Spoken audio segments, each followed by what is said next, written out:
Here are some of my best tips for hunt mode inside of Farlight 84. I did reach the leaderboards. I actually got all the way to number 88. I might try and push higher, I'm not sure yet, but I've just kind of been lingering around the number 100 spot. But I did hit legend for the hunt mode, and I figured I would give you guys some of the best tips for actual faster rank up methods and just kind of how to play the game mode.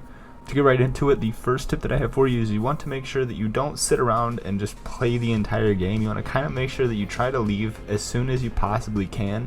Once the first extract opens, go for it. Unless it's a hot lobby, then you might want to just kind of camp it out and wait until the second or third one opens. But once an evac opens, make sure that you go straight for it and don't screw around messing with other people and trying to get kills and go for the actual quote-unquote win, because the real win is getting that evac and getting the hell out of there. So that actually leads right into the next tip, and that is don't bother too much with kills. Unless you're going for the tags, then obviously you need to get those kills and pick up the tags to actually be able to evac. But kill points do matter, but they don't matter as much as a successful extract. So get your tags, get the kills that you need to for the tags and all that, but like I said, just make sure that you get straight to an evac once you get those tags. Another very useful tip that can actually bring a lot of help in these games is to learn the extraction spawns themselves, because once you know where the certain spawn points are, you can actually possibly spread your teammates out and go to each of the spawns and then meet up at the specific evac whenever it spawns in. But this is actually just kind of another way to speed up the process and actually get the game going faster and get out of there faster.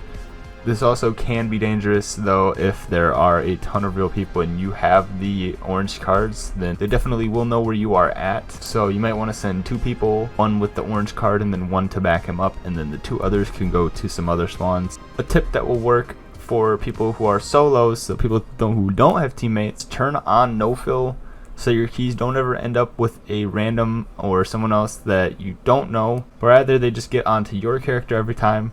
Because if a random gets a kill but then dies with the key, or if they just die with the orange key in general, it is going to be an annoying, huge hassle going and running all the way back and collecting it and having to possibly deal with a bunch of real squads that are going to also be fighting for those keys. So if you just turn on no fill, you won't have to ever bother with any of that extra hassle. You'll just always get the cards and you'll be able to kind of just float through the matches all the way to ace. This tip is going to kind of mix into the first 2 tips, and that is going to be that if you are going to pick a lock-in location, and especially if you are solo, try and possibly pick somewhere that is not going to be super hot. City Plaza and Nova Energy Station are 2 of the hottest areas on this map, so those are possibly good places to maybe stay away from. However, spawning in these spots also can be good, because a lot of time other people will try and stay away because they don't want to go hot. So it really depends on who's in your lobby, but for the most part, staying away from these areas and just spawning in a random little square might actually be more beneficial than spawning hot, because you might die right off the drop and then the other enemy team gets your cards and they get straight to the extract and leave with your cards, and that's not something that you want to happen. With that, I'm going to head out for this one. If you guys are new, make sure to rock, like, and subscribe to the channel. Both of those things do help me out a ton. Let me know if you found any of these tips useful and if you actually enjoy the hunt mode inside of Farlight 84.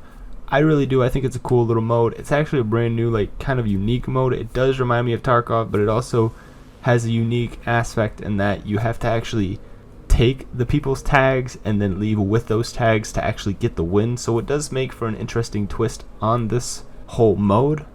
But yeah, like I said, I will see you guys in the next one. Have a good rest of the day. Peace.